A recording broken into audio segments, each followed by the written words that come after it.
I think it's very important that you learn to identify market structure. And basically, there's two types of market structure. You have a trending market and a ranging market. It's, for me, obviously, it's very easy for me to identify the market structure because I've been doing this for years.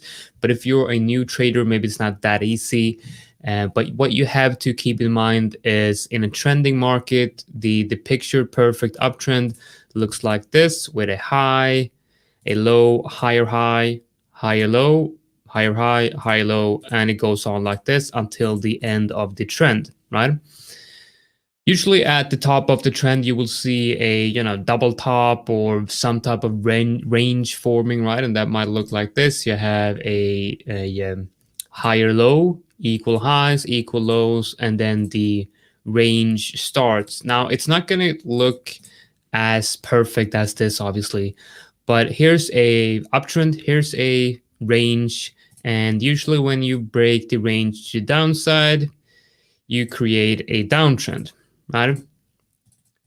Now, trends and ranges can look very differently, but the principle is the same. Do you have higher highs or higher lows?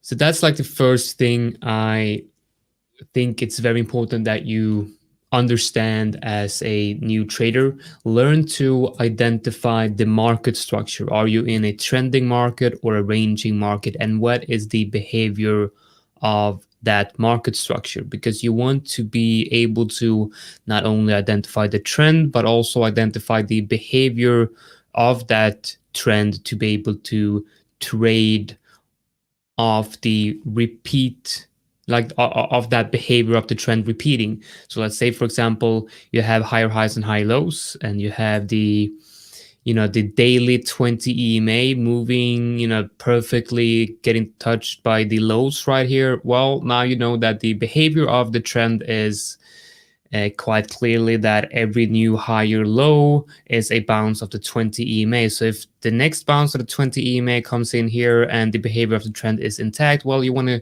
buy all the dips down to the 20 EMA if it's a bounce. Now, the next test of the 20 EMA might be this one, right? And now you lose that one and you lose the behavior of the trend. And that is when the range starts most likely, and then you break down or break out. So that's what I mean by identifying trends, identifying market structure, and also identifying the behavior of those trends and market structure.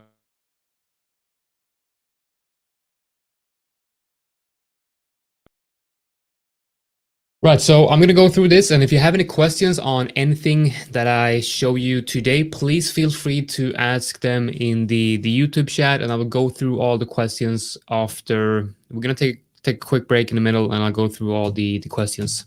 So with this in mind, the market structure, what is the market structure on FET right here? Well, what we can see here is, I guess this is some type of bullish market structure, obviously, Now this is on the daily, but obviously, like, price goes up, it's a bullish market structure, right? Something like this, right? What happens here is you have a equal lows, and you let's say that's a high. Like I said, it's not going to look perfect, and it's not going to be the same all the time. But let's say you have a high somewhere up here, and then you break down.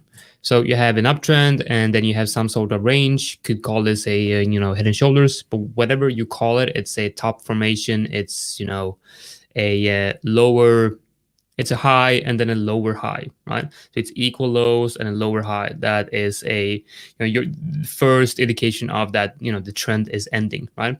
Then you have a big move up again, forming a let's call this a lower high. So you have a lower low and lower high. The downtrend is now confirmed. Then you have even one more lower low, and then a lower high and a lower low. So this is now a picture perfect downtrend.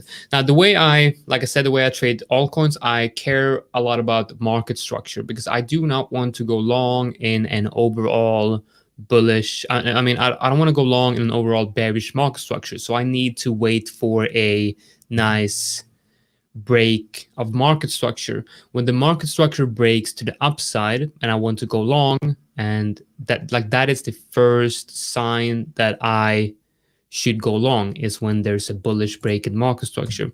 So let's look at FET right here. We're using the replay function here on TradingView, and we're going to play forward price here. So what you see here is you have some type of, you have a higher low here, right? You have equal lows here, and then you have a higher low. Now, if this could move up and create a higher high, now you potentially have a double bottom W formation, and that is what I love to see, W, a double bottom before having that break in market structure. That is exactly what I want to see and what I want to trade. So let's see if we can get something like that here. So as you can see, we have the breakout right here, and this is on the daily chart. So remember, this is on the daily time frame, which means it's a high time frame, and when you have confirmation of a trend on high time frames, it's usually very good confirmation. So you have a breakout, and now what I want to see to really go long on the based on high time frames is something like this. We have the possible range forming here, right? Like I talked about in the beginning, a possible range forming here, but you're breaking out, and then the perfect long, in my opinion, would be the retest of that area right there to start a new bull market, a new uptrend, right? And that uptrend will most likely take you up to, you have the first resistance right here, then you have a pretty obvious resistance right here, and then you have the highs right here. So I'm thinking, a setup could look something like this, with maybe stop somewhere in this area right here. Of course, it's going to be dependent on what price action looks when it's actually retesting that level. And for pay to take profit, I mean, looking at the fact that Bitcoin might be entering a bull market once again, you might want to take profit at these levels and then leave a moon bag for the new all-time highs or the previous highs.